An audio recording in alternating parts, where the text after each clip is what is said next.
¿Qué tal, mis queridos amigos y hermanos? Es un gusto estar nuevamente juntos en una nueva clase bíblica avanzada. Hoy tenemos el agrado de presentarles al pastor Norberto González. Pastor, ¿cómo le va? Muy bien, gracias a Dios. Gracias, Pastor Daniel, por invitarme. Es un placer siempre compartir un poquito de lo que hemos podido conocer de la palabra de Dios. Muy bien. Hoy el pastor nos va a traer un tema sumamente interesante. ¿De qué nos va a hablar, pastor? Bueno, hoy voy a compartir un tema que a mí me gusta mucho, que de alguna manera me ha traído respuestas a muchos interrogantes que yo tenía. Y el título podría ser tan largo como un libro, pero hemos tratado de hacerlo más cortito. Y yo diría que podría titularse ¿Cómo gobierna Dios un mundo lleno de pecado? Interesante, por eso una pregunta también. Claro, Así que bueno, exacto. pastor, ¿nos puede dirigir una oración? Así después el tiempo es suyo. Bárbaro. Vamos a orar entonces. Padre Santo, gracias porque nos permites conocer más de las Escrituras, más de tu palabra. Gracias por dejarnos la Biblia, a través de la cual podemos conocerte más a ti y también todo lo que haces y has hecho para que nosotros podamos tener la posibilidad de salvación. Bendícenos al abrir las Escrituras, al razonar sobre ellas, para que el Espíritu Santo pueda iluminarnos y podamos entender lo que hoy quiero compartir con todos mis amigos y mis hermanos. Te lo pido en el nombre de Jesucristo. Amén, Señor. Amén. Es un título, mientras que el pastor va preparando el PowerPoint, la presentación, es un título que llama la atención, ¿no? En un mundo de pecado, ¿cómo gobierna Dios justamente en este mundo que hay sufrimiento? Pastor, el tiempo es suyo. Gracias. Déjeme, voy a ajustar acá un poquito la pantalla. Ahí estamos. El tema de hoy es un resumen de dos temas que son más largos, pero que los he acortado un poquito para que entren en un solo tema. En mi canal de YouTube los tengo separados, pero ahora los he condensado para poder que entre todo en uno y de esa manera podamos entender el panorama completo. De paso, Yo pastor, nos diría, dice su sí, canal, así lo dejamos en la descripción, así cualquiera que está viendo puede entrar. ¿Cómo se llama el canal? es PR de Pastor, PR Norberto González. ¿Sí? Perfecto. Muy bien, debajo en la descripción le vamos a dejar el link igualmente para que puedan entrar y que puedan ver los videos que está subiendo, y videos interesantes. Me acuerdo uno de Matrix, la presentación estaba muy bueno, esa producción. Bueno, ese era otro tema en el canal. Está subido, bueno, lo van a ver por el logo, ¿no? Pero ese es otro tema también que a mí me apasiona mucho. Ese tema a mí me encanta. Bueno, no voy a hablar de eso porque... No se trata de la película Matrix, sino... Claro, no. El tema se llama ¿Conoces la verdad? Una pregunta, Claro. ¿conoces la verdad? Y bueno, hago alusión ahí como introducción. Cualquier cosa, vamos a dejar el link para que puedan entrar y buscar y puedan ver justamente el video. Exacto. Ese fue un tema para una semana de oración joven. Uh-huh. Pero hay una serie en mi canal que se llama Entendiendo a Dios. Hay varias series, pero esa es una de las que más me gusta. Y hoy yo voy a hablar sobre el tema, voy a agarrar dos temas que los toco ahí en la serie, pero hoy los voy a condensar en uno para que quede bien claro. La idea es la siguiente, para que nos entendamos. Hoy lo voy a ilustrar de la siguiente manera. Hoy vamos a hacer un bizcochuelo. No sé, de los que les gusta cocinar, hoy vamos a hacer un bizcochuelo, una torta. Y entonces primero voy a presentar los ingredientes. Y al final armamos la torta. Bueno, ¿queda claro? Bien. Muy claro. Entonces vamos a empezar con los ingredientes, ¿no? Y al final armamos toda la torta. Este es un tema muy interesante para mí. Cómo un Dios santo, podríamos decir, logra gobernar a un mundo lleno de pecado sin violentar la capacidad de elegir de cada uno de los habitantes de este planeta. Es algo que humanamente es imposible, pero solo Dios lo logra. Y hoy entonces quiero empezar a presentar los ingredientes para contestar esta y otras preguntas. Comienzo con lo siguiente. ¿Qué es el castigo de Dios? Voy a resumir esto en 2 o 3 diapositivas, aunque yo dedico todo un tema a esto, pero voy a solamente resumirlo en 2 o 3 diapositivas. Y esto es necesario porque, es necesario que lo aclaremos, porque nosotros vemos en la dinámica del gobierno de Dios, en la Biblia, en la dinámica del gobierno de Dios, que esto está muy presente, ¿sí? Esto del castigo de Dios, la ira de Dios está muy presente, entonces es necesario que nosotros lo tengamos en cuenta. Básicamente el castigo o la ira de Dios no es otra cosa que Dios entregándonos a las consecuencias de nuestras propias decisiones, ¿sí? ¿De dónde saco esto? Por ejemplo, de Jeremías 6:19. Aquí dice, oye tierra, yo traigo el mal sobre este pueblo. ¿Y cuál es el mal que Dios trae sobre este pueblo? El fruto, es decir, el producto, la consecuencia de sus pensamientos, porque no escucharon mis palabras y aborrecieron mi ley. Entonces, el mal que trae Dios sobre la tierra es que las personas cosechan las consecuencias de haberse alejado de Dios y de seguir sus propios pensamientos. Por ejemplo, otro texto, hay muchos textos así, pero solamente voy a citar 2. Romanos 1, del 18 al 32, no lo voy a leer porque es muy largo, ustedes lo pueden leer después, pero yo solamente voy a citar 3 versículos de aquí, de esta porción. Aquí en los versículos del 18 al 23, describe a las personas que, aunque tienen evidencias de la existencia de Dios, dice que lo rechazan, y literalmente dice, no lo glorificaron ni le dan gracias. Entonces, al rechazar a Dios, se desviaron en sus pensamientos, creando ídolos según su imaginación. Seguimos la misma línea de Jeremías 6:19. Específicamente los versículos 24 dicen, por eso Dios, o sea, al rechazar a Dios, ¿qué pasa? Dios los entregó a los malos deseos de su corazón. Esto es la ira de Dios. ¿Qué es la ira de Dios? Dios entregándonos a los deseos de nuestro corazón cuando nosotros lo hemos rechazado, como dice el contexto. El versículo 28 dice, como ellos no quisieron tener en cuenta a Dios, es decir, rechazaron a Dios, Dios los entregó a una mente depravada para hacer cosas que no deben. Y fíjense el último versículo, versículo 32.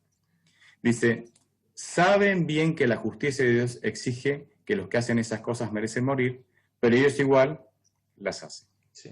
Entonces, repito, yo tengo todo un tema con esto, el tema 3 de la serie Entendiendo a Dios, trato todo esto con muchos otros ejemplos, pero básicamente la ira de Dios o el castigo de Dios es Dios entregándonos a las consecuencias de nuestras malas decisiones. Básicamente... Exacto. O sea que básicamente Biblia, nosotros escogemos qué hacer, el libre albedrío. Claro. Que ahora se está poniendo, hay un movimiento que se puede charlar después más adelante, que dice que no tenemos libre albedrío. Y acá no está diciendo eso.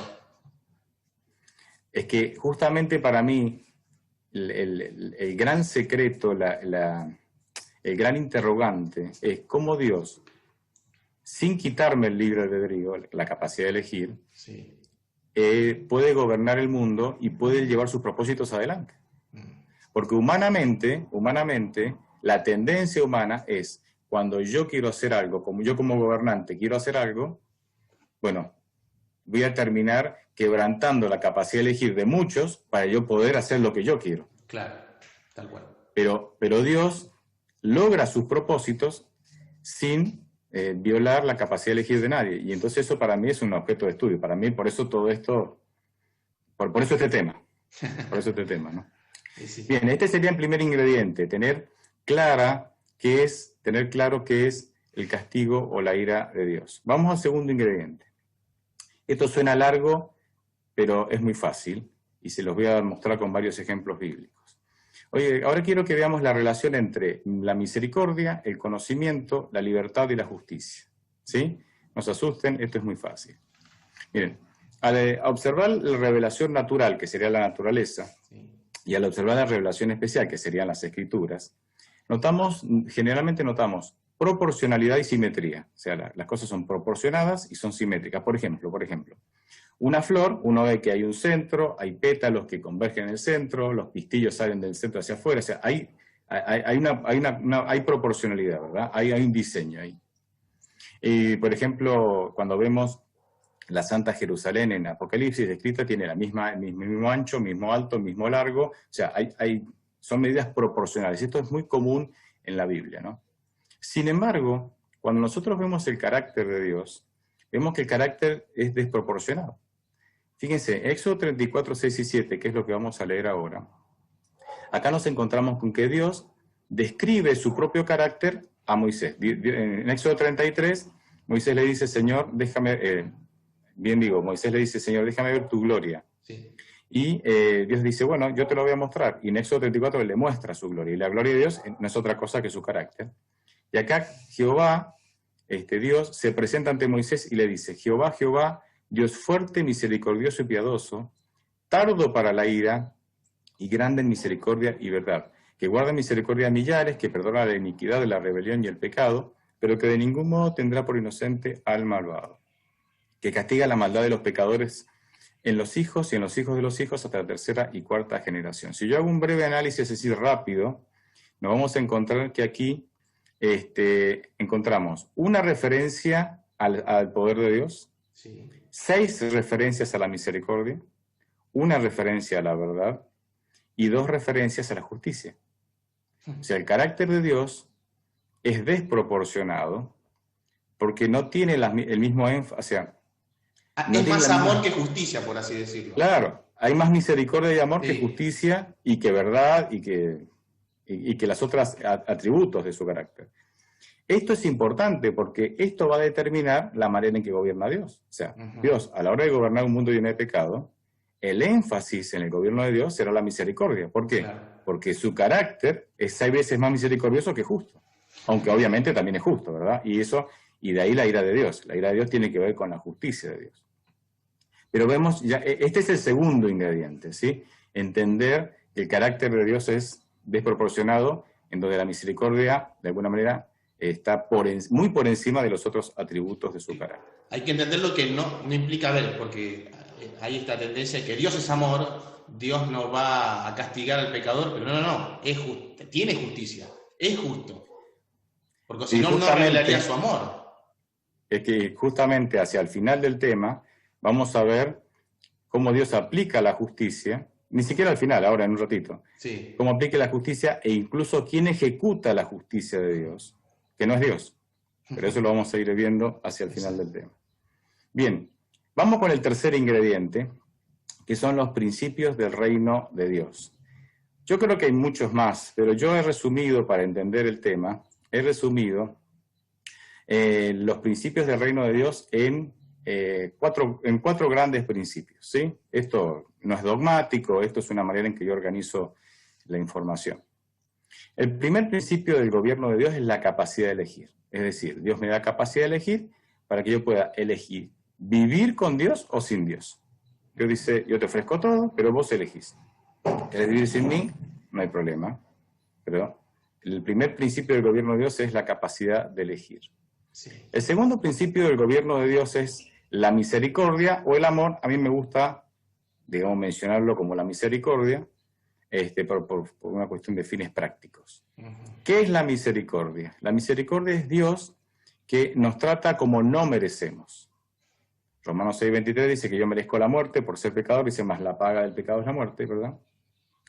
Pero yo merezco morir, sin embargo Dios no me trata como un pecador que merece morir, sino que Él me trata justamente con misericordia y es por eso que me da oportunidades de salvación, aunque yo no las merezco. Así que misericordia, que es el segundo principio del gobierno de Dios, es Dios me trata como no merezco ser tratado. El tercer principio del gobierno de Dios es el respeto. Dios respeta mis decisiones. Dios no me va a obligar jamás. Me invitará hasta el cansancio, pero Él no me va a obligar jamás. Y el cuarto principio del gobierno de Dios es la justicia. Y acá me voy a detener. Un segundo nada más. Porque en la justicia en el gobierno de Dios es Dios le da a cada uno lo que elige. Y usted dirá, no, perdón, se equivocó, pastor. La justicia es que Dios nos dé lo que merecemos. No. En la justicia humana, nosotros recibimos lo que merecemos. Sí. Compartí esto en una iglesia y un hermano de iglesia levanta la mano y me dice, sí, por robar un auto son 7 años. Dice, se ve que estaba canchero con la ley, ¿no? Por robar un auto son 7 años, dice. Le digo, bueno, viste, ahí está. Uno roba un auto, merece 7 años. Pero en la justicia divina no es, porque yo ya no merezco nada. O sea, de hecho, Romanos 6:23 dice que merezco la muerte. Exactamente, automáticamente soy ya culpable de muerte. Claro. Entonces, si la justicia de Dios es que yo me recibo lo que merezco, ya está. Tiremos abajo todo el... No hay gobierno directamente. Entonces, la justicia de Dios, o sea, el principio de la justicia en el gobierno de Dios consiste en que Dios me da lo que yo elijo. Si elijo a Cristo, me regala la justicia de Cristo y soy salvo. Porque la salvación es puramente por medio de la justificación. Sí. Yo recibo la justicia de Cristo. O sea, ahí vemos que la salvación es por elección, o sea, uno decide o no la salvación. Exacto. Y si yo no elijo, o sea, perdón, si elijo a Cristo, me regala su justicia. Ahora, si yo no elijo la justicia de Cristo, me quedo con mi justicia, que según Isaías 64:6 son trapos de inmundicia, y obviamente me voy a perder. Entonces, básicamente, la justicia, en el principio de la justicia en el reino de Dios es, Dios me da lo que yo elijo. No lo que merezco, sino lo que yo elijo.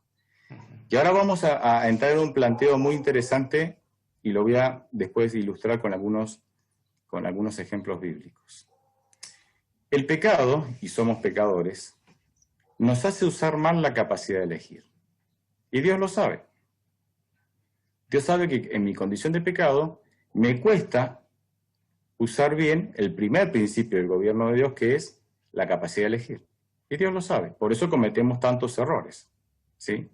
Entonces, el mal uso de la capacidad de elegir afecta en la manera en que Dios aplica sus principios. ¿Por qué? Porque Dios es misericordia. O sea, esto suena filosófico, pero ahora les voy a dar un ejemplo. Entonces, Dios me ama, dijimos que es 6 veces más misericordioso que justo. Sí. Él ve que como yo soy un pecador, elijo mal, entonces la misericordia de Dios hace que Él no aplique, hace que Él modifique la manera en que aplica, en aplicar sus principios. Y fíjense cómo sucede esto. Nosotros al ser pecadores tomamos malas decisiones que nos lastiman y hasta nos destruyen, pero es parte de nuestra naturaleza. Como Dios es misericordioso, evita por un tiempo muchas de las consecuencias de esas malas decisiones. Eso sería justicia. Justicia es darme lo que yo elijo. Pero Dios dice, no te voy a dar lo que vos elegís por un tiempo, hasta que tengas el conocimiento necesario para entender que estás decidiendo mal. O sea, voy a aplicar la misericordia y no voy a aplicar la justicia. Voy a aplicar la misericordia y voy a retrasar la justicia hasta que vos entiendas que estás tomando malas decisiones. Es decir, y para entender tengo que tener conocimiento, o sea, hasta que tengas el conocimiento necesario para que te des cuenta que estás tomando malas decisiones. Claro. Por ejemplo, los adultos le quitamos la capacidad de elegir a los bebés y a los niños porque somos misericordiosos con ellos. Si un niño toma un cuchillo, se lo quitamos. Sí. O sea, le estamos quitando la capacidad de elegir. Pero es una medida misericordiosa, porque es para que no se lastimen. Entonces, la justicia, dijimos que es dar lo que elige. Pero nosotros por misericordia no aplicamos la justicia, no le damos lo que elige. ¿Para qué? Para que no se lastime. Claro. ¿Se dan cuenta? Y para que siga creciendo y después toma conciencia de que está claro. mal eso. ¿Hasta cuándo restringimos entonces la capacidad de elegir? Claro. ¿Hasta cuándo retrasamos la justicia, que es darle lo que elige? Hasta que él tenga el conocimiento necesario y la madurez para entender el conocimiento y entender lo peligroso que es el cuchillo. Claro. Entonces, cuando él ya creció, tiene la madurez y el conocimiento necesario para entender lo peligroso que es el cuchillo, aplicamos la justicia. ¿Qué es la justicia? Darle lo que elige. Y le damos el cuchillo. Exacto. Entonces, ser consciente de que ese cuchillo me va a servir para esto, pero al mismo tiempo me puede hacer daño. Exacto. Entonces, a mayor conocimiento, mayor justicia. Es interesante. Sí. Por eso Dios no aplica las cosas de manera... en primer lugar, Dios no aplica sus principios igual a todas las personas de la misma manera. Sí. Porque mi nivel de conocimiento no es el mismo que el nivel de conocimiento de otras personas. Y claramente vemos... Me estoy acordando del versículo que Dios no retarda sus promesas. Dice, no es una tardanza, dice que amoroso, piadoso con todos, porque Él quiere que todo el mundo se salve. Y Claro. ahí estamos, Está vemos el esperando, concepto. claro, está esperando que lleguen al conocimiento y a Ujú. entender el conocimiento, porque tener el conocimiento por sí mismo no es suficiente, hay que entenderlo también. Claro. Entonces Dios también incluso espera eso. Podríamos decir que en definitiva, Dios nos quiere dar conocimiento para que empecemos a elegir bien, porque en algún momento Dios va a tener que aplicar su justicia, que es darnos lo que elegimos. Y esto es todo un proceso diario, porque todo el tiempo nosotros estamos luchando con mi tendencia pecaminosa que me hace elegir mal, y Dios dándome conocimiento para que elija bien, usando su misericordia para retrasar la justicia, que es darme lo que yo elijo, pero al mismo tiempo, cuando yo ya tengo conocimiento, aplica su justicia, y cuando aplica su justicia y yo cosecho las consecuencias, cosecho la ira de Dios, que son las consecuencias de mis malas decisiones, ahí entra Él otra vez en su misericordia, con otro aspecto de su misericordia, para de esa manera seguir dándome oportunidades, y esto es una dinámica todo el tiempo, o sea, es complejo el asunto. Es complejo el asunto. Ahora, fíjense, voy a agregar otro ingrediente acá.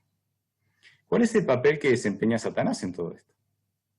Porque Satanás no está al margen, al contrario, está bien involucrado en todo esto. En su accionar contra los seres humanos, Satanás reclama que Dios aplique 3 de los principios de su reino. Satanás es muy pícaro, es muy pícaro. Satanás toma los principios del reino de Dios y los plantea, los utiliza en contra de Dios mismo para que Dios destruya al ser humano. Es muy interesante esto, y fíjense, ahora lo vamos a ilustrar. Satanás dice, cuando el hombre peca, Satanás le reclama a Dios la justicia, le dice, escúchame Dios, le dice Satanás, de aplicar el principio de la justicia, dale lo que el hombre eligió. Si el hombre eligió pecar, Claro. dáselo. No tenés por qué. O sea, Satanás está atacando a Dios con los principios del gobierno de Dios. En segundo lugar, Satanás le dice, escúchame Dios, vos le diste capacidad de elegir, ahora tenés que respetar la capacidad de elegir que le diste. Entonces, Sí. no intervengas. O sea, eligieron mal, respeta sus decisiones, que cosechen, aplicar la justicia, que es que coseche, digamos, dale lo que eligieron.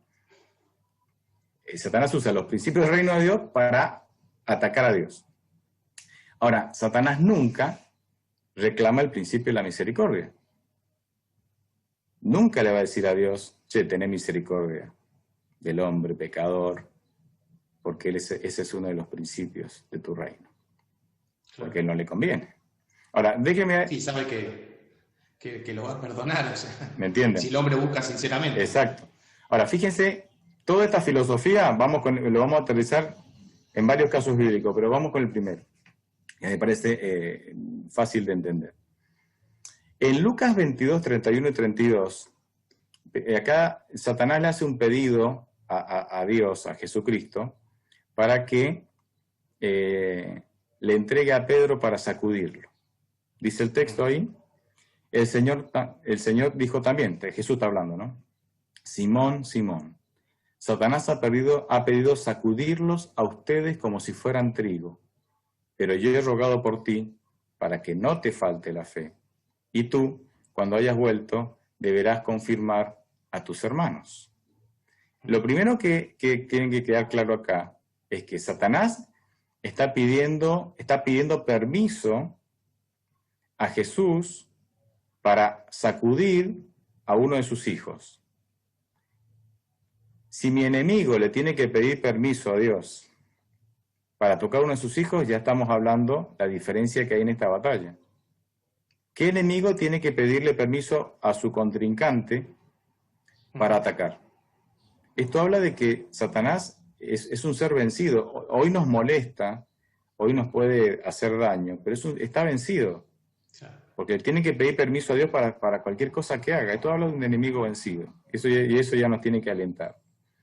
En segundo lugar, cuando yo suelo hacerle una pregunta, leo este texto en las iglesias y le digo, ¿Jesucristo le dio permiso a Satanás o no le dio permiso a Satanás? La respuesta automática es no. Pero el texto es claro. Dice, yo he rogado para que no te falte la fe, dice. O sea, te entregué. Le dejó. Lo dejó. Y ahora, ¿por qué lo dejó? Y aquí vamos a aplicar entonces la dinámica que estuvimos hablando recién. Sabemos que Pedro era autosuficiente. Cuando uno lee los evangelios, vemos que Pedro era muy autosuficiente. Sí. Entonces Satanás le dice a Dios, mira, a ver, respeta sus decisiones. Porque Pedro ya tiene el conocimiento para saber que tiene que depender de ti.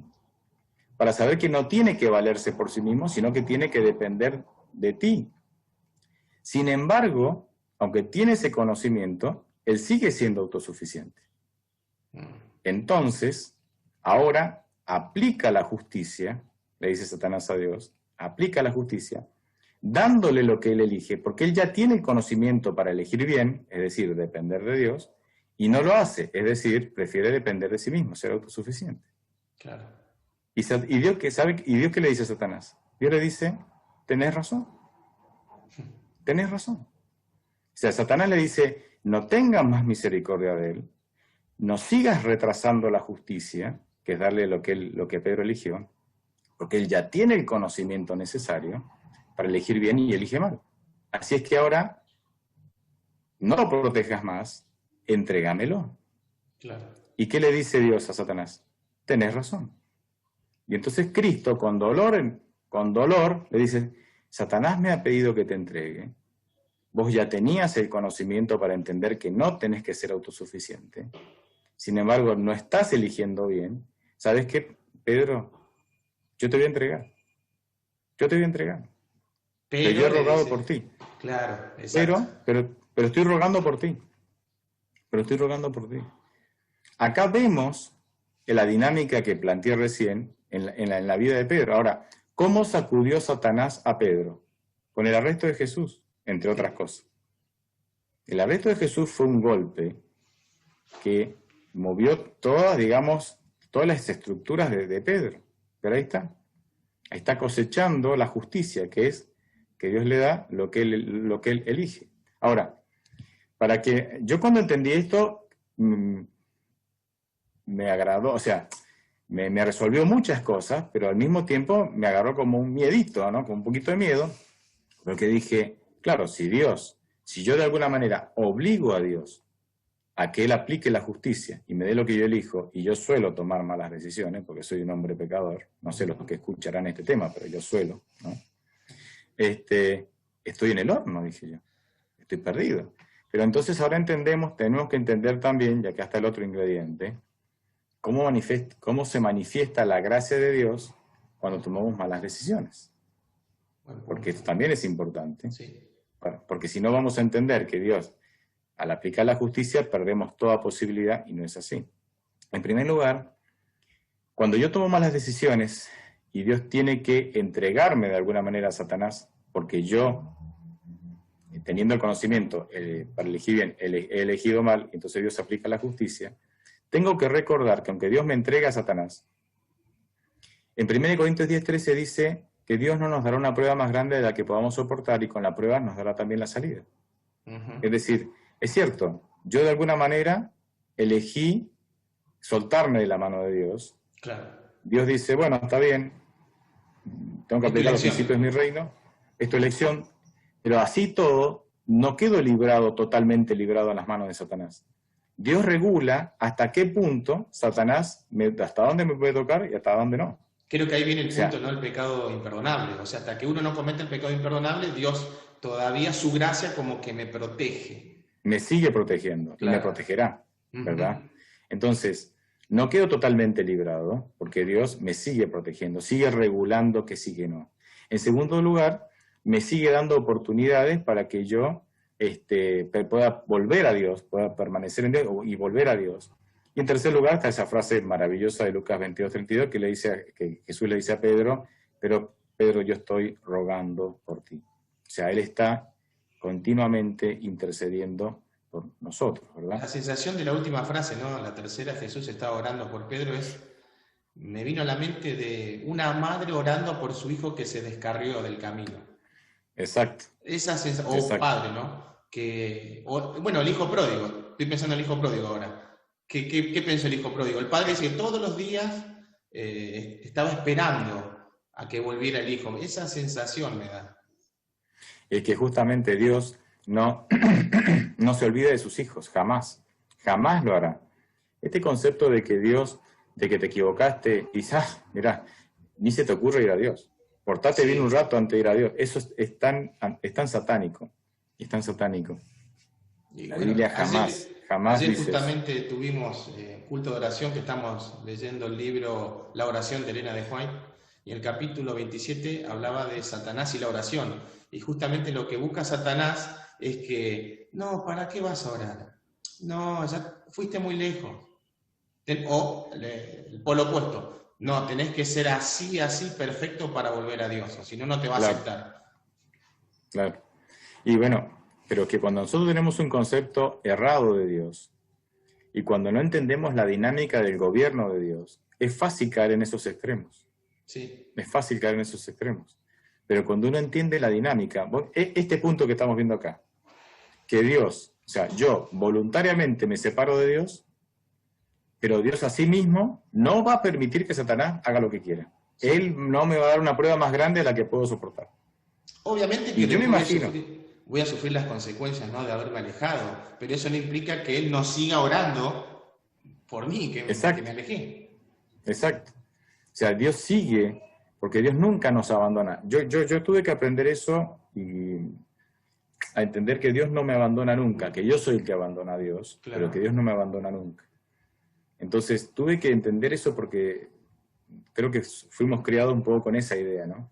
De que sí. Dios se va cuando uno, digamos, no hace las cosas bien, pero no, Dios nunca se va.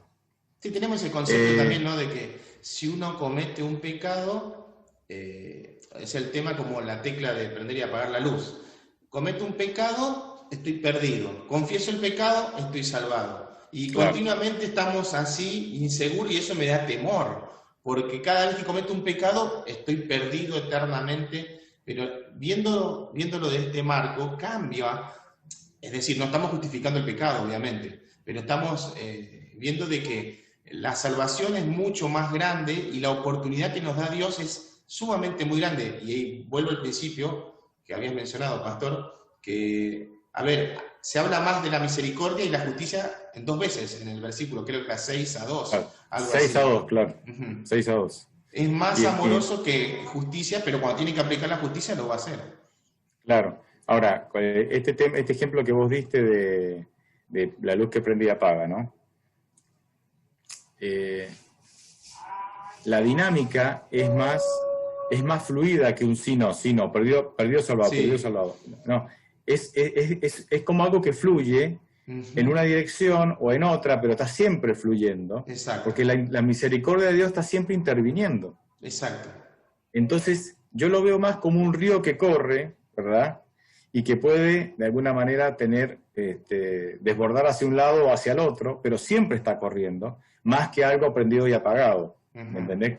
Pero la gente, como vos decís, tiene un concepto más de prendido y apagado, en donde estoy o irremediablemente perdido o irremediablemente salvado, y no es así, no es tan No, porque así. ahí no hay seguridad de la salvación, ¿no? Porque si Claro, yo vivo con temor, y ese es justamente uno de los puntos que tocan algunos disidentes de la iglesia, que justamente dicen, no, si yo estoy pensando en el juicio y que hay un ángel anotador al lado mío, vivo con temor, porque si cometí un pecado me perdí, si confieso estoy salvo. Y eso no presenta la Biblia. Y no, sobre todo los temas que estamos viendo ahora. claro. Yo creo que la vida es como un río. El agua del río es la gracia de Dios y tenemos dos orillas, la orilla de la salvación y la orilla de la perdición.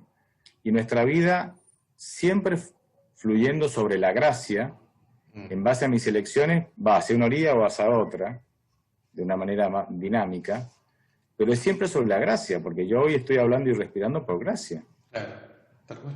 ¿entiendes? Yo hoy estoy navegando en el río de la vida, en las aguas de la gracia. No, no de la justicia, de la Sí, gracia.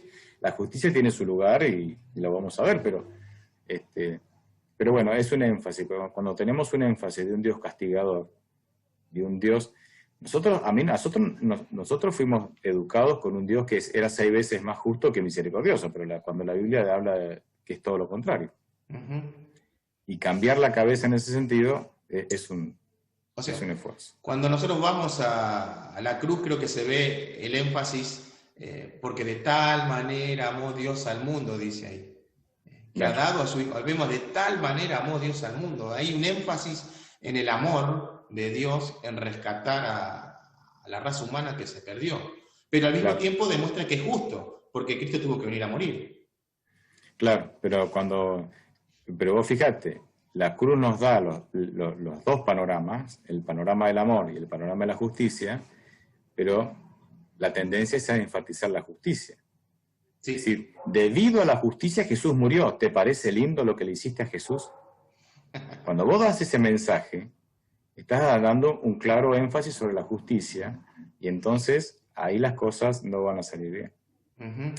Bien, si seguimos, nos encontramos con que la misericordia, aunque Dios es 6 veces más misericordioso que justo, la misericordia para el hombre, o sea, Dios cuando aplica la misericordia al hombre, la aplica siempre con una medida de tiempo. Porque si Dios aplicara la misericordia de manera ilimitada, el hombre abusaría sistemáticamente de la misericordia de Dios y nunca tomaría decisiones, o por lo menos muchos harían eso. Sí. No debe sorprendernos que la misericordia, no debe sorprendernos que cuando Dios aplica la misericordia al hombre, la aplica con una medida de tiempo, porque nosotros hablamos mucho del tiempo de gracia. Sí. Predicamos y hablamos del tiempo de gracia, ¿verdad? ¿Qué quiere decir el tiempo de gracia? Que la gracia algún día se terminará, no porque Dios deje de tener gracia, sino porque algún día dejará de aplicar la gracia, ¿sí? Porque hay una medida de tiempo. Y vamos a ver algunos casos, para ir uniendo ya la masa. Por ejemplo, en el diluvio, la gracia tenía un tiempo de 120 años, según Génesis 6:3. Durante ese tiempo, Noé, el Edén que estaba todavía aquí en la tierra, los antepasados, o sea, toda la parte de la familia de Noé, se dedicaron a predicar el conocimiento de Dios y el conocimiento del pecado, para que las personas, teniendo el conocimiento correcto, puedan elegir bien. Y cuando la gracia se terminara y Dios aplicara la justicia, las personas pudieran salvarse. Acá en este ejemplo vemos clarito cómo la dinámica del gobierno de Dios con un tiempo de gracia limitado, en este caso 120 años. Estoy pensando, ¿no?, el tema de que ellos tenían un conocimiento porque estaba el jardín del Edén, ellos lo podían visitar, lo podían ver, no adentro, sino desde afuera, obviamente. Desde afuera. Pero lo veían, y el ser humano parece que al ver fue más al extremo hacia la maldad. Por eso, tenían el conocimiento, no aplicaron bien el conocimiento para elegir correctamente, tuvieron un tiempo de gracia para entender, para conocer y entender. Terminó el tiempo de gracia, Dios aplicó la justicia. La justicia es: yo te doy lo que elegís. El que eligió subir al arca se salvó, y el que eligió quedarse afuera se perdió. O sea, vemos la dinámica acá con todos los ingredientes de los principios del gobierno de Dios, ¿no? El conocimiento lo tenían claramente. Otro caso es el de Abraham. Por ejemplo, en Génesis 15:16 dice: y tus descendientes volverán acá en la 4ª generación, porque hasta entonces no habrá llegado a su colmo la maldad del amorreo. ¿Cuándo fue que llegó al colmo la maldad del amorreo? En la conquista de Canaán. Es decir, Dios tuvo paciencia y misericordia retrasando la justicia, que es darle lo que elegían, esperando que ellos adquirieran el conocimiento necesario para poder elegir bien, y les dio un tiempo de gracia para eso. Y el tiempo de gracia fue justamente hasta que Israel conquista Canaán. Cuando conquista Canaán, el tiempo de gracia para el amorreo, para los cananeos, se terminó. ¿Y por qué fueron conquistados? Porque aunque tenían el conocimiento del Dios verdadero, conocimiento que les había dado Abraham, Jacob y otros patriarcas que ahí se movían como nómadas en la tierra de Canaán, aunque tenían el conocimiento del Dios verdadero, ellos eligieron no seguirlo, eligieron en la idolatría, entonces se aplicó la justicia, ¿sí? Claro. Otro caso, por ejemplo, es el caso de Daniel 5. cuando al rey Belsasar se le aparece la mano, ¿verdad?, en la pared, lo mandan a llamar a Daniel, y Daniel le recuerda y le dice, mira, Nabucodonosor, tu abuelo, se había humillado, por no haberse humillado a Dios, o sea, estuvo 7 años viviendo como un buey, ¿sí? Entonces le dice en el versículo 22 y 23 me gusta porque dice, pero tú, su hijo, Belsasar, no has humillado tu corazón sabiendo esto. O sea, ¿tenía Belsasar el conocimiento? Sí, Daniel dice, vos lo sabías. Sabías que tenías que humillarte ante Dios, sabías que no tenías que sentirte superior a Dios, y aunque lo sabías, elegiste mal. Bueno, ahora dice, se aplica la justicia, sino que contra el Señor del cielo te has ensoberbecido. Dice, hoy mismo morirás. Y justamente esa noche los medos persas entran a la ciudad y él pierde la vida. O sea, el rey Belsasar pierde la vida. Estoy pensando un poquito, ¿no? Yendo hacia lo que se viene en el futuro, ¿no? Que tiene que ser predicado el Evangelio a todo el mundo, tiene que conocer, y una vez que conocen se toma la decisión. Ahí después claro, que conocen se aplica la justicia. Claro, por eso ahora estamos en tiempo de gracia. Claro. ¿Por qué hoy Dios no aplica la justicia? Vos fíjate, es muy sencillo. La misericordia, la misericordia de Dios hoy está retrasando la justicia, que es darnos lo que elegimos. Sí. ¿Por qué? Porque Dios le está dando tiempo a la iglesia, ¿para qué? Para que imparta conocimiento del verdadero Dios y de los planes de Dios para salvarnos. ¿Para qué? Para que las personas conozcan, tomen sabias decisiones, y a partir de ahí Dios entonces pueda impartir la justicia. O sea, lo vemos todo el tiempo, esta dinámica, sí. Lo vemos todo el tiempo. Bueno, esto da para más, pero bueno, sigo adelante porque me meto en ese tema y ya. Pero voy a dar un ejemplo de falta de conocimiento. Hasta ahora vimos ejemplos de personas que tuvieron el conocimiento, no lo aplicaron bien y cosecharon la justicia, ¿verdad? Que la justicia es, Dios le da lo que elige. Fíjense un ejemplo de falta de conocimiento, que es el caso de Jonás. Voy a resumir el libro de Jonás en un versículo. Jonás 4:11 dice, Jonás está enojado porque Dios no ha destruido a los ninivitas, ¿sí? Y entonces Dios le dice a Jonás, ¿cómo no voy a tener misericordia de Nínive, esa gran ciudad donde hay 120.000 habitantes, que no saben distinguir entre el bien y el mal?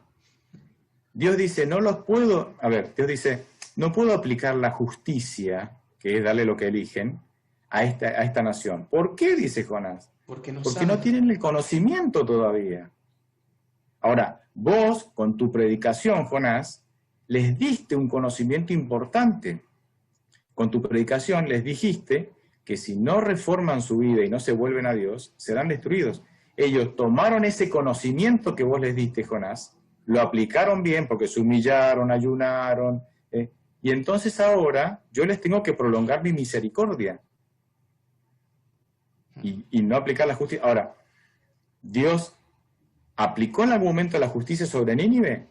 Sí, pero porque después fueron destruidos por los asirios. Claro. Es decir, que en algún momento, perdón, los asirios no, por los babilonios. Sí. Porque ellos eran los asirios.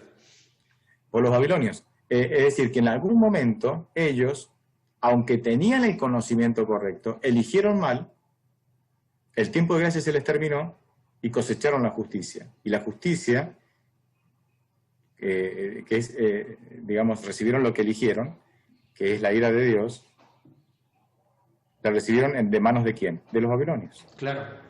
Entonces esto es muy dinámico. Y esto le pasó a Israel. Israel le pasó lo mismo. Ahora, ¿quién aplicó la justicia de Dios? Los babilonios, cuando se los llevaron cautivos, sí. Y después tuvieron otra oportunidad para volver. O sea, todo el tiempo vemos esta dinámica en el gobierno de Dios. Ahora sí vamos a unir todas las partes con un último ingrediente, hacemos la unión de todo. Y va a salir, si Dios quiere, la torta. El último ingrediente que de alguna manera liga a todos los ingredientes anteriores es la evidencia bíblica de concilios celestiales. Y voy a usar 2 textos bíblicos para esto, y con el segundo texto bíblico queda la torta lista para comer. En Job 1, 6 y 7, y también en el 2, 1 y 2, dice que un día acudieron a presentarse delante de Jehová los hijos de Dios, y entre ellos vino también Satanás. Dijo Jehová a Satanás, ¿de dónde vienes?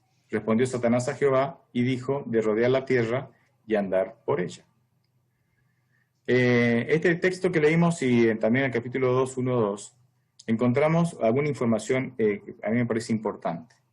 En primer lugar, aquí parece que aquí se describe un concilio celestial. Dice que los hijos de Dios se reunieron en un lugar para encontrarse con Dios. En segundo lugar, estos hijos de Dios dice que vinieron o acudieron a la presencia de Dios, es decir, que no habitan con Dios. Sí. Habitan en otro lado, pero en esta ocasión especial acudieron a encontrarse con Dios, a encontrarse con Él. Satanás vino con los hijos de Dios, no entre ellos. Parece que no era parte de los hijos de Dios, ¿sí? Pero se mezcló con ellos. ¿Por qué? Porque parece que reclama el derecho de pertenecer a este grupo selecto.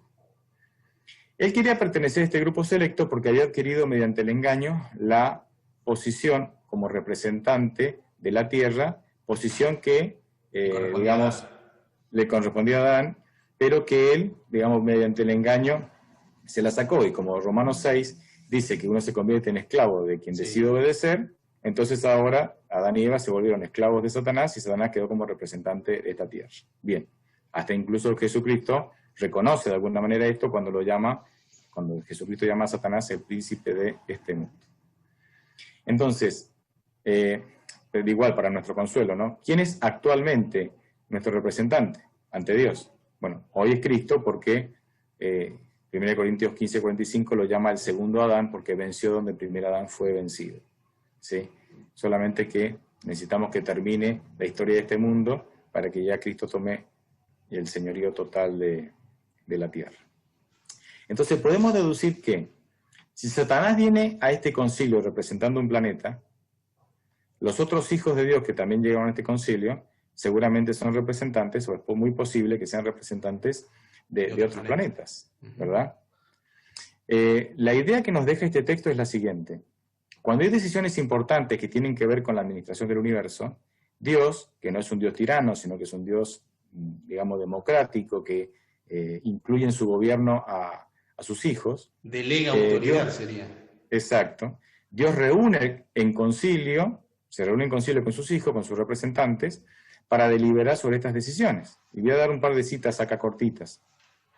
Patriarca y Profeta, página 14, dice: reunidos en concilio celestial, los ángeles rogaron a Lucifer que desistiese de su intento.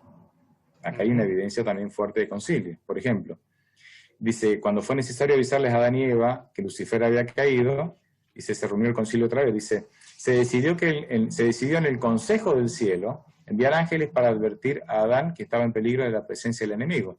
2 ángeles se apresuraron a visitar a nuestros primeros padres.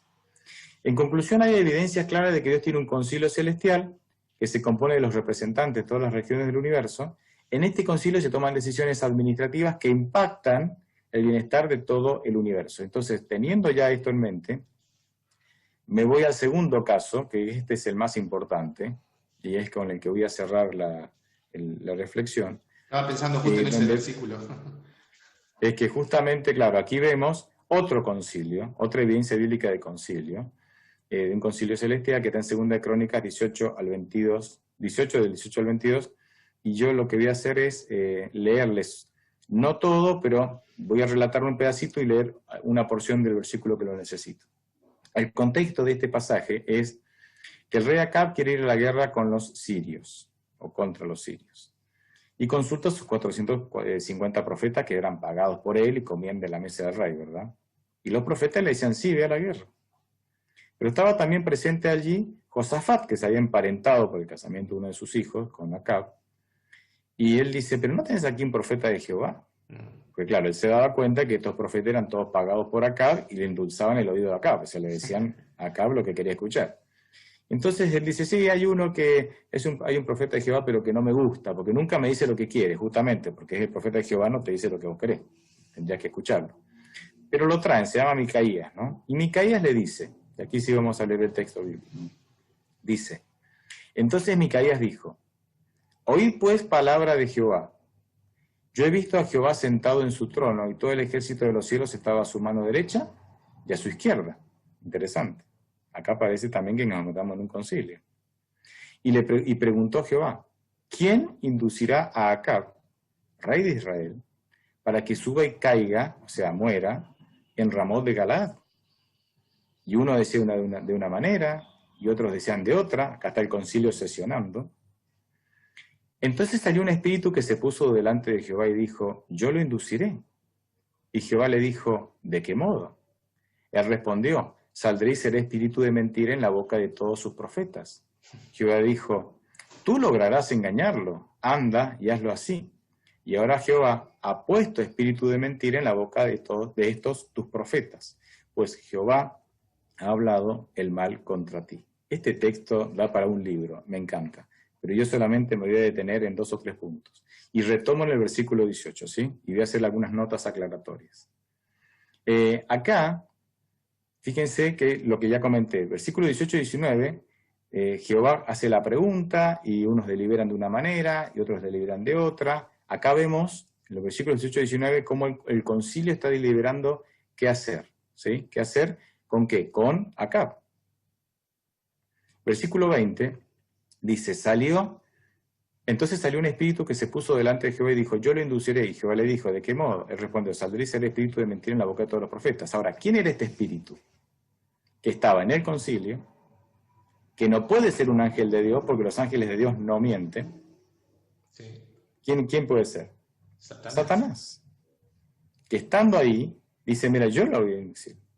Ahora, ¿por qué? Y capaz que me adelanto un poquito, pero creo que hay que decirlo ahora. ¿Por qué Dios va a permitir que esto suceda? Y esta vez lo vemos en el versículo 21. Jehová dijo, tú lo lograrás, anda y hazlo así. ¿Por qué Dios permite, como en el caso de Job, que Satanás haga esta obra malvada? Porque Acab ya tenía el conocimiento necesario para saber elegir bien, para saber que tenía que seguir a Dios. Acab era israelita. Sí. Él tenía el conocimiento necesario para saber que tenía que ser fiel a Dios y solo a Dios. El mandamiento dice, no tendrás otros dioses delante de mí. Sin embargo, él era un tremendo idólatra. Sí. Dios había tenido misericordia, le había dado un tiempo de gracia, le había tenido misericordia con él, dándole un tiempo de gracia para que aplicara ese conocimiento y tomara buenas decisiones, pero llegó el tiempo en que ese tiempo de gracia se terminó. Entonces Acab no tomó las decisiones correctas en base al conocimiento que tenía. Entonces ahora Dios dice, bueno, no puedo aplicar más la misericordia, tengo que aplicar la justicia. Y la justicia es darle a él lo que elige. Y él elige seguir a sus dioses. Entonces ahora que sus dioses lo protejan. Claro. ¿Sí? Estoy Y entonces ahí, en el punto de no retorno, el pecado imperdonable. Ahí estamos, ¿no? en el punto de no retorno. Exacto, llega un momento que, bueno, hasta acá. ¿Y no puede volver? No, ya pasó, no se puede volver. Cuando se termina el tiempo de gracia para la persona, porque hay 2 tiempos de gracia. El escatológico, que llegará un momento en el tiempo, sí, ¿verdad?, de la historia de este mundo. Cristo termina la intercesión. Punto, ese es el escatológico, pero cada persona tiene también su sí, cierre del tiempo de gracia, que para algunos puede ser la muerte, ahí, y para otros puede ser el pecado contra el Espíritu Santo. Cuando vos pecaste contra el Espíritu Santo, se terminó tu tiempo de gracia. No porque Dios no tenga más gracia para darte, sino porque vos ya no podés aprovecharla porque perdiste la capacidad de responder a los llamados de Dios. O sea, esto es interesante.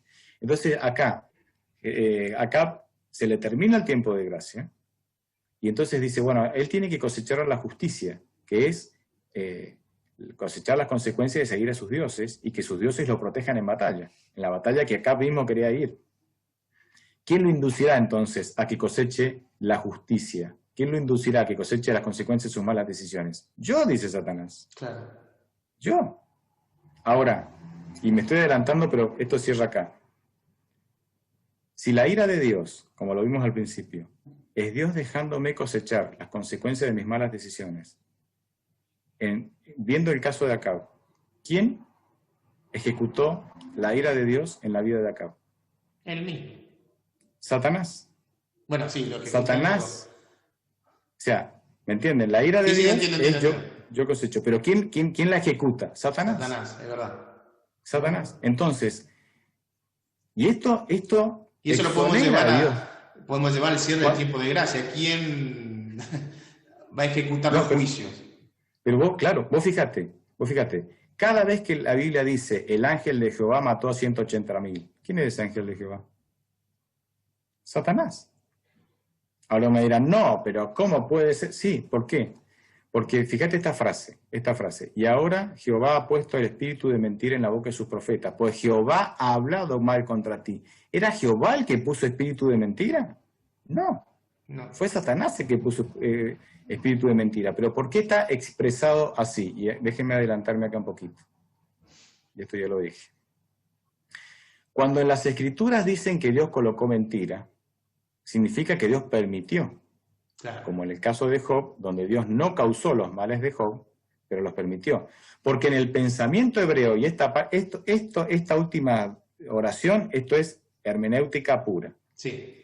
En el pensamiento hebreo, Dios es responsable de lo que permite o de lo que no impide. Sí. Pero para el hebreo eso... Estoy pensando en Ruth, la historia de Ruth. Cuando se fue, no Ruth, Noemí, cuando se fue, murió sus hijos, su marido, y volvió y dice, Dios me ha quitado todo, o sea, ¿la culpa de quién es? De Dios, porque ese es el pensamiento hebreo. Claro, pero el hebreo no lo culpa a Dios. El hebreo convive bien con este pensamiento. Solamente que nosotros los occidentales somos los que tenemos problemas con claro. eso. Por eso Job dice, Jehová dio, Jehová quitó. Claro. ¿Pero quién le quitó? ¿Jehová? No le quitó Jehová, no. Le quitó Satanás. Pero el hebreo convive bien con este pensamiento, entonces lo manifiesta libremente en las Escrituras diciendo, Jehová puso espíritu de mentira, Jehová quitó, Jehová mató a mi hijo, Jehová mató a mi esposo, no sé. Pero no es que están renegando de Dios, sencillamente expresan la manera en que ellos creen que Dios gobierna el universo. Y no tienen problema con él. Nosotros los occidentales leemos esa frase y decimos, ¿qué clase de Dios es este? Claro. Pero recuerden que la Biblia fue escrita por hebreos con pensamiento hebreo, ¿verdad? Sí, somos nosotros, como dijo Pastor recién, somos nosotros que tenemos ese problema. Claro. No, para los hebreos. Pero es importante saberlo. Claro. Es importante saberlo. Porque entonces, a partir de ahora, nosotros vamos a entender que las destrucciones masivas en la Biblia no las hizo Dios. Aunque dicen ser por el ángel de Dios. ¿Por qué? Porque en el pensamiento hebreo, cuando Dios lo permite, Dios es responsable, aunque el que ejecuta la ira de Dios es Satanás.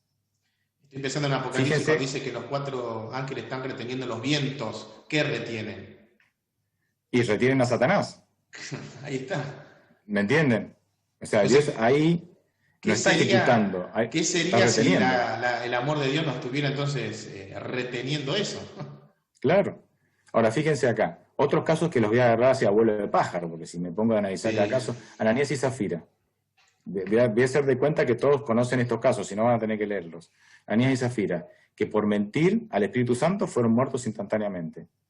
¿Sí? Este es un punto interesante porque está en el Nuevo Testamento, no está en el Antiguo Nuevo Testamento. ¿Quién ejecutó la sentencia de muerte de Ananías y Zafira?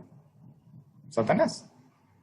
Porque cuando ellos, teniendo el conocimiento, lo aplicaron mal, entonces Dios dice, ya no lo puedo proteger porque ellos decidieron mentirme, cuando sabían claramente que a mí no me tienen que mentir. Entonces quedaron librados a las manos de Satanás. ¿Y Satanás qué hizo? Les quitó la vida. Alguno me podrá decir, Dios permitió. Sí, obviamente Dios lo permitió, pero la elección ¿de quién fue? De Ananías y Zafira. Claro. Entonces, Nadab y Abiú, los hijos de Aarón, que entraron borrachos, trayendo fuego extraño, ¿verdad?, al lugar santo, ¿no? Y fueron consumidos. O sea, ellos tenían el conocimiento de que no tenían que emborracharse, sí. Tenían el conocimiento de que no tenían que llevar fuego extraño, sí. Aplicaron mal el conocimiento, entonces ahora cosecharon la justicia. Y quedaron librados. O sea, ¿qué cosecharon? La ira de Dios. ¿Y quién ejecuta la ira de Dios? Satanás. Usa cuando toca el arca.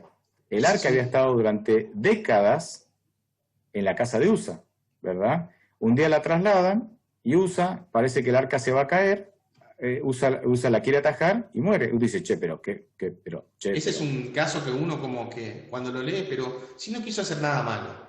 Claro, pero Usa justamente era el que más conocimiento tenía sobre el arca y la importancia del arca. El arca había estado en su casa 30 años, me acuerdo, una cantidad de años.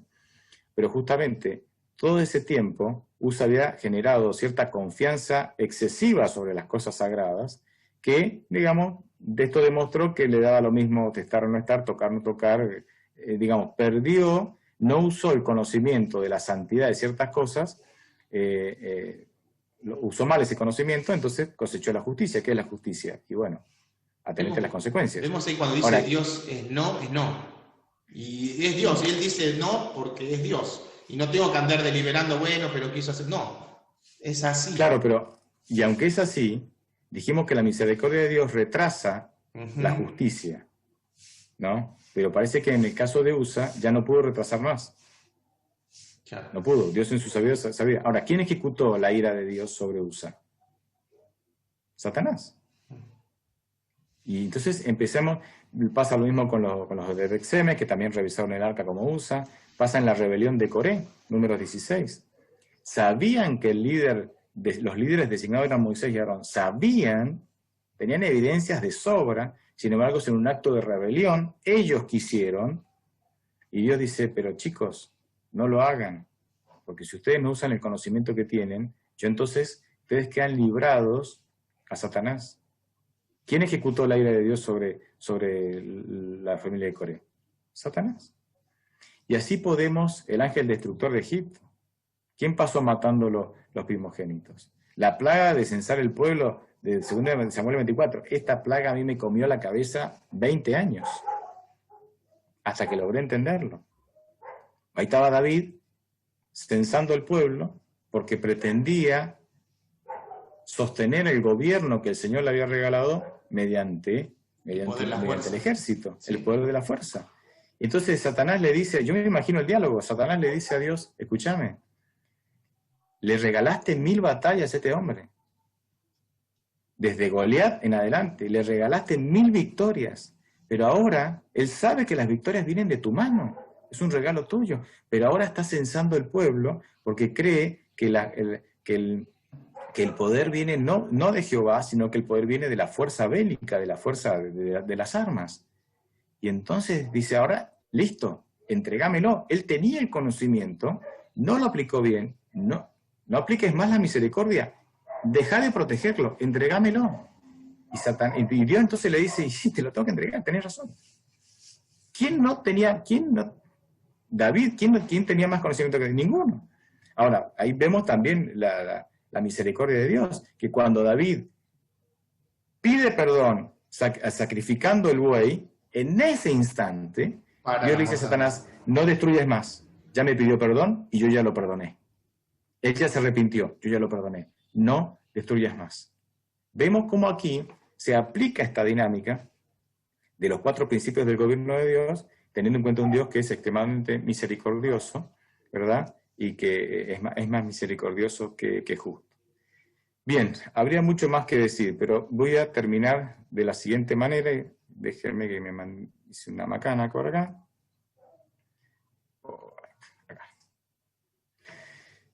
Termino de la siguiente manera. Somos un pueblo con mucho conocimiento. Sí. ¿Y qué estamos haciendo con ese conocimiento? Porque Dios nos dice, escúchame, te he dado más conocimiento que todos los pueblos de la tierra. No hay iglesia cristiana que sepa lo que nosotros sabemos. Sabemos más que todos. Y no estoy diciendo esto como diciendo somos unos genios. No. Mayor conocimiento, mayor responsabilidad. Claro. Y como dije al principio del tema, a mayor conocimiento, mayor justicia. Claro. ¿Qué es la justicia? Es darme lo que yo elijo. ¿Qué estoy eligiendo entonces? O sea, pesa sobre mí voy a hablar sobre mí, porque para qué. Una gran responsabilidad. Yo tengo mucho conocimiento. ¿Cómo estoy aplicando ese conocimiento? Porque si yo no aplico el conocimiento correctamente, entonces Dios dice, bueno, yo tengo que aplicar la justicia. Mi misericordia tiene un límite. No porque se acabe, sino porque la misericordia, cuando Dios la aplica al ser humano, la aplica siempre con límite, para que no abusemos de su misericordia. ¿Qué estoy haciendo yo y qué estamos haciendo como pueblo con el conocimiento que tenemos? Porque la justicia viene. Sí. A mí me encanta la misericordia de Dios, 6 veces más misericordioso que justo. Sí, pero llega un momento que se termina. La justicia viene. Y viene en mi vida personal, pero también vendrá como pueblo. Pero pueblo de viendo Dios. de la perspectiva, es por amor también que viene la justicia. Es que si no, abusaríamos todo el tiempo, sería un Claro. abuso sistemático y constante. Es como el niño Tiene que venir la rebelde, que justicia. chiquito, que haga lo que quiera, que haga lo que quiera, que haga lo que quiera, y nunca se le aplica la justicia adecuada, que es disciplina, en este caso, Claro. disciplina con amor, para corregir al niño. Si el niño no es castigado, que no sea disciplinado, mejor dicho la palabra, el niño después cómo termina cuando es adulto. Y estamos viendo en la sociedad ahora cómo está. Claro. Por eso nosotros tenemos, en el proceso diario de vivir, cosechamos la justicia de manera parcial. Sí, La justicia de Dios de manera total será en su segunda venida. sí. Donde se dividen los corderitos de los cabritos, ¿me entienden? Mateo 25 dice eso. Pero en mi diario vivir, yo voy cosechando la justicia en mis decisiones pequeñas, y esas decisiones, y esas pequeñas consecuencias, esas justicias cosechadas, me van disciplinando, orientando, educando, para yo saber qué decisiones tomar. Y aprender de mis errores y seguir bien. Y esas pequeñas justicias que yo voy cosechando durante mi día a día, me preparan para cosechar la justicia final. Son pequeñas O sea, decisiones que me hacen tomar la decisión mayor al final, ¿no? Claro. O sea que cada día en realidad tengo que tomar la decisión de seguir a Cristo, dejar que Él haga su voluntad en mí, que pueda ver los frutos en mí cada día. Porque nosotros generalmente pensamos, bueno, me bauticé y Dios va a transformar y va a hacer la obra y se va a ver más adelante. No, desde que yo acepto a Cristo ya tiene que haber cambios en mí. La gracia de Dios se manifiesta en hechos. Claro. La gracia de Dios no es una filosofía. Sí. Digamos, se manifiesta en la práctica, en el día a día. Obviamente nadie es perfecto, caemos, nadie pretende eso, pero digamos, se tiene que manifestar. Entonces hay conceptos nuevos que a nosotros nos cuestan integrar. Decir que la justicia de Dios es lo que yo elijo, es un concepto que a nosotros nos cuesta, pero lo tenemos que entender. Entender que la ira de Dios es consecuencia de lo que yo elijo, es un concepto que también nos cuesta. Y entender que la ira de Dios la ejecuta Satanás es otro concepto. Justo es el tema del ángel de Jehová. ¿Cómo el ángel de Jehová es Satanás? Como la gente seguramente va a escribir acá y va a estar diciendo eso. ¿Cómo que el ángel de Jehová es Satanás? Es Jesús, dicen automáticamente. Y es verdad, es Cristo el ángel de Jehová. Es Cristo. Lo que pasa es que en algunas ocasiones el ángel enviado por Jehová, un poco esa es la idea bíblica, suele ser justamente Satanás. Satanás que es el que... Ahora, ¿por qué a Satanás le encanta ejecutar la ira de Dios? Que la ira de Dios es que yo cosecho lo que elijo. ¿Por qué a Satanás le encanta ejecutar la ira de Dios? Porque Satanás, él ejecuta la ira de Dios con violencia para que después decir, ¿vieron? Esto lo hizo Dios. Me viene a la mente... Le encanta. Entonces, porque después le echa la culpa a Dios. Sí. Después le echa la culpa a Dios. Me viene a la mente... Incluso no hay tiempo, pero hay un caso bíblico interesante de cómo Dios, en Éxodo 32, pero de cómo Dios permite que sus hijos ejecuten la ira de Dios y no Satanás. Porque sus hijos serían más misericordiosos que Satanás. Bueno, otro día lo estudiamos, pero interesante. Es interesante. Pero me viene un punto, y con esto podemos ir terminando, pastor, si quiere, una cita de Elena de White que dice que Satanás odia a los pájaros, que si no fuera por la gracia de Cristo serían destruidos, y también el ser humano, obviamente. Pero ¿hasta qué punto llega el odio de Satanás contra la creación de Dios? O sea, él... Básicamente lo que hace, el fin del tiempo de gracia, es darle rienda suelta. Se terminó la gracia. Ya Cristo no protege más al mundo. Sus ángeles no protegen al mundo. Entonces ahí rienda suelta y eso es lo que van a cosechar ellos. El mundo, ¿no? Claro. Es que Satanás, nosotros no entendemos el odio de Satanás. Claro. Porque aunque somos pecadores y también tenemos la capacidad de odiar, no odiamos como él odia. No. Él es infinitamente más perverso que nosotros. Y Satanás quisiera tratar al universo entero como nos trata a nosotros. Solamente que no puede. Porque, claro, solamente que no puede. No puede porque el único planeta que le dio permiso fue la Tierra. Pero él quisiera tratar a todo el universo así. Bueno, como somos sus únicos clientes, entonces, bueno. Sí, y para colmo recibimos. El peor odio es contra el remanente. Claro, porque son los que tienen el conocimiento. Si Satanás destruye a los que tienen el conocimiento de Dios, entonces Dios se termina todo. Sí. Por eso, por la importancia del conocimiento, no el conocimiento intelectual, sino el conocimiento que tiene que ver con lo intelectual, pero con ese conocimiento que me lleva a tomar decisiones para que Dios me cambie, para que Dios me salve, en primer lugar, y como fruto de la salvación, la transformación. Por eso Satanás dice, él no quiere conocimiento de Dios. Él no quiere conocimiento de Dios. Y la tierra será llena del conocimiento de Jehová, dice la Biblia. ¿Por qué? Porque a través del conocimiento viene la salvación. Claro, tal cual. Interesante también después dice la Biblia que mi pueblo fue destruido por falta de conocimiento. Por falta de conocimiento, ¿sí? No es, otra vez insistimos, no es intelectual, no es filosófico. No. Porque el conocimiento intelectual y filosófico fue con el que tuvo que lidiar Pablo en Corinto, en Atenas, claro. ¿Verdad? No, es ese conocimiento a través del cual yo conozco a Dios, pero lo conozco personal. Esto es lo que dice Juan 17:3, que dice, en esto consiste la vida eterna, en que te conozcan a ti, único Dios verdadero, y a Jesucristo a quien has enviado. ¿Qué conocimiento? ¿Intelectual? No, porque si es por intelectual, yo que tengo una licenciatura en teología ya me salvé. No es así. Es relacional. Es relacional. Dios nos entregó la vida eterna en un paquete, en un envoltorio relacional. ¿Sí? Entonces la clave es relacionarnos con Dios para conocerlo. Y cuando, claro, uno conoce a Dios y su amor y su misericordia, uno dice, wow, ¿cómo no me voy a entregar a este Dios? A ver si me ayuda, pastor, en esto. Me parece que primero va lo relacional y también el conocimiento intelectual, que no está mal tenerlo. Es que van de la mano. Claro. Es que van de la mano. Porque vos no te puedes relacionar, o sea, estos temas son tan lindos. Porque nosotros reaccionamos a la revelación. Sí. Yo no es que un día me levanto y digo, voy a orar a Dios, de la nada. No, yo hoy me levanto con deseo de orar porque recibí revelación. Claro. ¿Y la revelación qué es? Es conocimiento. Sí.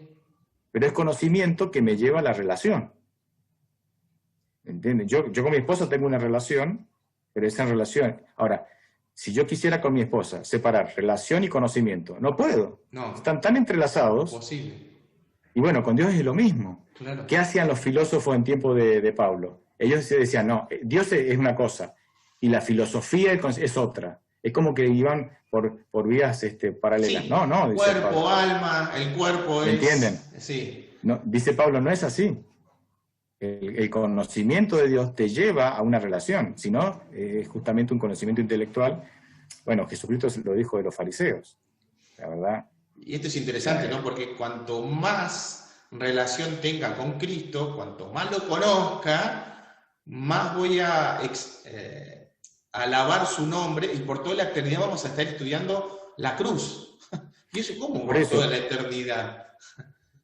Por eso, porque como relación y conocimiento están íntimamente entrelazados, a mayor relación, conocimiento más profundo. Claro. Y a conocimiento más profundo, mayor relación. Porque mientras más conozco a Dios, más quiero estar con Él. Y mientras más quiero estar con Él, más quiero conocerlo. Es algo que se retroalimenta todo el tiempo. Por eso no podemos separar, decir, le enseño la Biblia a alguien que conozca una cantidad de datos de Dios y ya lo bautizo. Él puede tener datos de Dios, pero no puede tener relación. Tal cual. Yo espero que él tenga, que esos datos lo lleven, lo impulsen a generar una relación, que esa revelación que está recibiendo a través de los estudios bíblicos, lo lleve, lo impulse a tener una relación con Dios. Y entonces ahí vamos a ver los frutos de la gracia, y ahí entonces se va a bautizar, porque ese es el principio del camino, como dijiste, toda la eternidad para conocer y para profundizar y demás. Interesante, ¿no? Porque generalmente nosotros, no está mal dar estudios bíblicos, hay que hacerlo. No, al contrario. Pero el tema es que a veces como que enfocamos, tiene que terminar tiene que completar ítems y ya conoce a Dios. No, Y ya a está. ver, y la relación, ni hablemos de la relación, ¿no? Ya tiene una relación. No, a ver, eso puede llevar tiempo, días, meses, años, incluso hasta tener. Años. Recién ahora entiendo qué significa el bautismo. ¿Cuántas Sí, veces entiendo que Dios es una persona que se comunica conmigo. Claro, ni hablemos de eso. Porque el rezar, ¿qué es el rezar? El rezar es recitar. Sí. ¿Me entienden? Y una persona que reza, capaz que cree que se está relacionando con Dios. No se está relacionando con Dios. Y muchas veces inconscientemente caemos en rezar nosotros como adventistas. Repetimos siempre la misma oración, sea Claro. al comer, a ir a dormir, a levantarnos. Tenemos como una estructura armada cuando es una relación. Claro, rutinas. Las famosas rutinas. A ver, Daniel, a vos te pasó. Damos seminarios sobre matrimonio y decimos la rutina asesina el matrimonio, ¿no? Pero resulta que con Dios tenemos unas rutinas que no inamovibles, ¿no? Son inamovibles. Qué casualidad que hace analogía, que él es la cabeza, que el esposo de la iglesia. Entonces voy a decir, estamos en el horno, porque te das cuenta, muchas veces, o corremos el peligro de que nuestra relación con Dios sea una flor de rutina y sea una relación muerta. Pero bueno, hay que reavivarla, hay que replantearnos, hay que abordar a Dios desde otra manera, no desde la rutina, sino desde una manera diferente, para que la relación vuelva a reverdecer. Exacto. Podríamos seguir charlando horas y horas, pero está interesante esto. Así que, Pastor, creo que podemos ir cerrando ya. Muchísimas gracias por este punto. Invito a los hermanos que puedan escribir en la caja de comentarios cualquier cosita. Vamos a dejar en la descripción, como dijimos, vamos a dejar en la descripción, como dijimos, el canal del Pastor, para que puedan ver sus videos, que están muy interesantes de paso. Así que, Pastor, nuevamente gracias por su tiempo, por este tema interesante por abordar. Les mandamos un fuerte abrazo a todos a las personas que están viendo este video.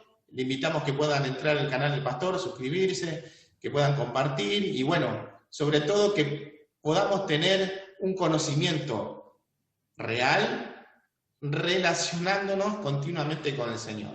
¿Sí? Amén. Así sea. Así que, sí, Pastor. No, gracias por la invitación. Y es un tema que yo no pretendo que lo hayan entendido, algunos lo entenderán así, de buenas a primeras. Pero si este tema te lleva a la reflexión, en decir, a ver, voy a pensar un poco más en esto, y te lleva a la investigación, y te lleva a sopesar, yo creo que ya se cumplió el objetivo. O no coincidir con los puntos que estamos hablando, pero obvio, que motive la investigación. Claro. Lo que acá hacemos es una propuesta. Claro. Que pueda motivar a estudiar, a leer más las Escrituras. A mí en mi canal me suelen escribir, algunos me dicen, no estoy de acuerdo. La mayoría, pero a veces sale algunos no estoy de acuerdo, y eso me permite tener un diálogo con ellos, y entonces ahí es muy lindo ese diálogo, ¿no? Claro. Es muy lindo porque ahí yo puedo presentarle de manera personal más información, y entonces, como que la luz, ¿no? Como que la luz del conocimiento va amaneciendo. Así que bueno, gracias por la invitación. No, por favor. Capaz que más adelante lo volvemos a invitar, Pastor, para tener otro diálogo, otro tema, que esto está interesante. Por lo tanto, nos despedimos, que puedan descansar, tener un buen sábado, porque estamos en día sábado, y que mañana, día sábado, nos podamos conectar o podamos ir a la iglesia. Todavía acá en Mar del Plata estamos ahí trabajando, pero bueno, sé que ahí en Buenos Aires ya, en algunas iglesias ya están volviendo en forma restrictiva por los protocolos, pero bueno, estamos trabajando también en Mar del Plata. Les mandamos un fuerte abrazo y que el Señor Jesús les bendiga.